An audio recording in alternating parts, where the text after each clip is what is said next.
They say the journey of 1,000 miles begins with just one step, but sometimes that first step is the hardest. Here's a story about a man named Elias, who found himself facing just such a situation. This is the story of the overgrown garden. The scene opens with overgrown vines choking the life out of a community garden plot. Weedy pathways snake between raised beds filled with debris. A broken fence leans against weeds taller than a child. The air is thick with the buzz of insects amidst the tangle of wild plants. A sign hangs crookedly on the fence, its paint peeling. It reads, "Community Garden," a sad reminder of what once might have been. And then we see him, Elias, a man in his middle years, leaning against the fence, surveying the chaos of weeds and tangled growth. He runs a hand through his graying hair, his shoulders slumped, a deep sigh escaping his lips. The dream of transforming this space has been a long-held vision for Elias. But staring at the colossal mess, he can't help but feel overwhelmed.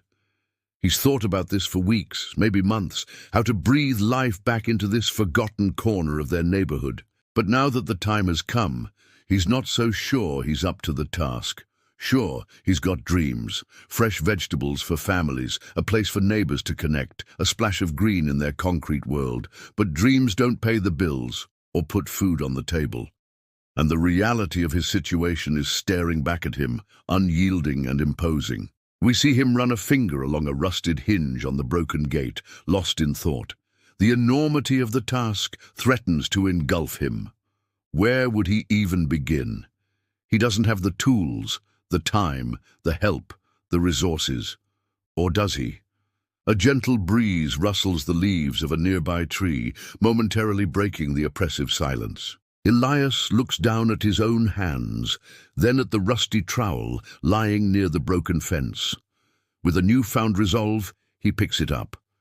For a moment he holds it loosely, feeling its weight, both literal and symbolic. The trowel represents the tools of his trade, the means to transform this wasteland into a thriving garden. It's a simple tool, but in Elias's hands it becomes a symbol of hope. He closes his hand around the trowel, his fingers wrapping around its worn handle. He's made a decision. He's not going to wait. He's not going to let the not enough narrative win. Instead, he's going to start. Here, right here, he's going to start with what he has.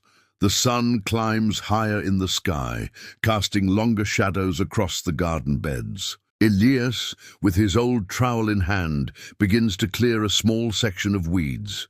The work is slow, methodical, and at times frustrating. But he doesn't stop. He focuses on the task at hand, one weed, one scoop of soil, one small step at a time. Beads of sweat trickle down his forehead, but there's a newfound determination in his eyes. He's not thinking about the entire acre of weeds and tangled vines. He's focused on this square foot right in front of him. He's doing what he can, with what he has, right where he is.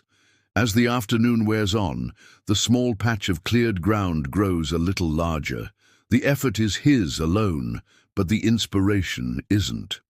A young girl skips by, her eyes widening at the sight of the clearing. She stops to ask Elias if he's planting a garden. When he nods, a smile breaks across her face. "I love gardens," she says before skipping off again.